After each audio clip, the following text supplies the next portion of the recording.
నమస్కారం. ఇచ్ఛాశక్తి, జ్ఞానశక్తి, క్రియాశక్తి స్వరూపిణి సాక్షాత్తు ఆ అమ్మవారే. అయితే అష్టాదశ శక్తి పీఠాల్లో ఒకటిగా విరాజిల్లుతున్న మహాపుణ్యక్షేత్రం మైసూర్ చాముండేశ్వరి ఆలయం. ఈ ఆలయ విశేషాలు మన ఆర్ఎంకే టీవీలో. సృష్టికర్త బ్రహ్మ నుంచి కీటకం వరకు అందరికీ మాతృమూర్తి అమ్మవారేనని దేవి భాగవతం అమ్మను స్తుతిస్తుంది. భక్తుల మనసులో కొలువై తన చల్లని చూపులతో అన్ని లోకాలను పాలిస్తూ అనుగ్రహిస్తుంది అమ్మ.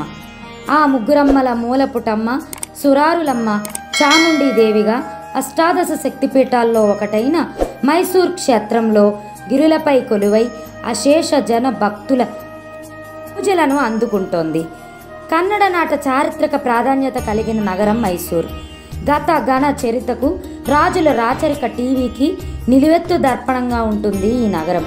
వడియార్ రాజవంశస్థులు ఆధ్వర్యంలో ప్రతి ఏటా ఆశ్వయుజ శుక్ల పాఠ్యమి మొదలు దసరా దశమి వరకు ఇక్కడ విజయదశమి ఉత్సవాలు జరుగుతాయి. ఈ సందర్భంగా చాముండి అమ్మవారికి విశేష పూజలు నిర్వహిస్తారు.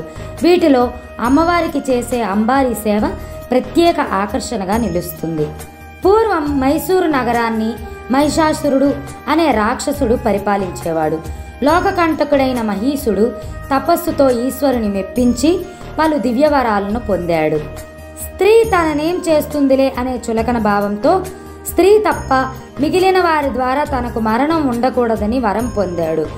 బోళాశంకరుడు తదాస్తు అని దీవించాడు. ఈ వరగర్వంతో రాక్షసుడు ముల్లోకాలను వేధించసాగాడు. దేవతలను, ఋషులను హింసకు గురిచేశాడు. తనే దేవుడని, తననే పూజించాలని, తన పేరే జపించాలని ఆజ్ఞాపించాడు. అతడి పాలనలో మహిళకు రక్షణ లేదు, ధర్మానికి స్థానం లేదు. మహిషుడి ఆగడాలను భరించలేని దేవతలు త్రిమూర్తులకు మొరపెట్టుకున్నారు. అభయమిచ్చిన హరిహర బ్రహ్మాదులు వారి ముగ్గురు శక్తితో ఓ మహాశక్తిని సృష్టించారు. ఆమె అష్టాదశ భుజాలతో సహస్రకోటి మార్తాండాల తేజస్సుతో బ్రహ్మాండమంతా వ్యాపించి ప్రకాశించింది. ఆమెను చూసి సకల జగత్తు చేతులెత్తి మొక్కింది. దేవతలు తమ శక్తిని, ఆయుధాలను ఆ తల్లికి సమర్పించారు.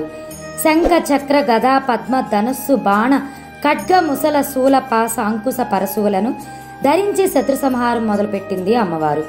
10 రోజులు అసురులతో పోరాడి రోజుకొక రూపంలో రాక్షసులను నిర్మూలించసాగింది.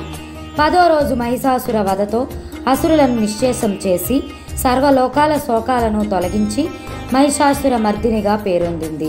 మహిషాసుర సేనాధిపతులను, చండముండలను సంహరించింది. కావున ఈ తల్లికి చాముండేశ్వరి దేవి పేరు స్థిరనామధేయమైంది. ఆదిశంకరులు కీర్తించిన అష్టాదశ శక్తి పీఠాల్లో మైసూర్ ఒకటి. దక్షయజ్ఞంలో తన భర్తకు జరిగిన అవమానాన్ని భరించలేక ద్రాక్షాయిని దేవి అగ్ని ప్రవేశం చేసింది. దీంతో ఆగ్రహించిన మహాదేవుడు వీరభద్రుని సృష్టించి ఆ యజ్ఞాన్ని ధ్వంసం చేశాడు. అయినా ఆగ్రహం తీరక అమ్మవారి శరీరాన్ని భుజాలపైన ధరించి ప్రళయకాల రుద్రుడై భూతవణాలతో విలయ తాండవం చేశాడు. దీంతో భయపడిన దేవతలు మహావిష్ణువును ప్రార్థించారు. అప్పుడు నారాయణుడు తన సుదర్శన చక్రంతో అమ్మవారి శరీరాన్ని ముక్కలు చేశాడు. ఆ ముక్కలు పలు ప్రాంతాల్లో 18 భాగాలుగా పడి అష్టాదశ శక్తి పీఠాలుగా వెలిశాయి.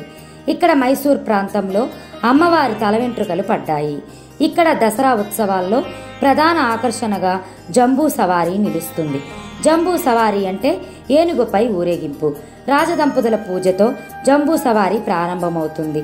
రంగురంగుల బొమ్మలు, బృంద నృత్యాలు, మంగళ వాయిద్యాలు, బాజా భజంత్రీలు, ఏనుగులు, ఒంటెలు, గుర్రాలు ముందు నడుస్తుండగా రాజవీధుల గుండా ఊరేగింపు సాగుతుంది. రాజభవనం నుండి మొదలయ్యే సవారీ బర్ని మండపానికి చేరుకుంటుంది. ఇక్కడ రాజవంశస్థులు గోపూజ, ఆయుధ పూజ, గజపూజ, సమీవృక్ష పూజలను నిర్వహిస్తారు. మండపం వద్ద జరిగే కాగడాల కవాతుతో ఉత్సవాలు ముగుస్తాయి. చూశారు కదా, ఇలాంటి మరెన్నో ఆలయ విశేషాలను మన ఆర్ఎంకే టీవీ ద్వారా తెలుసుకుందాం.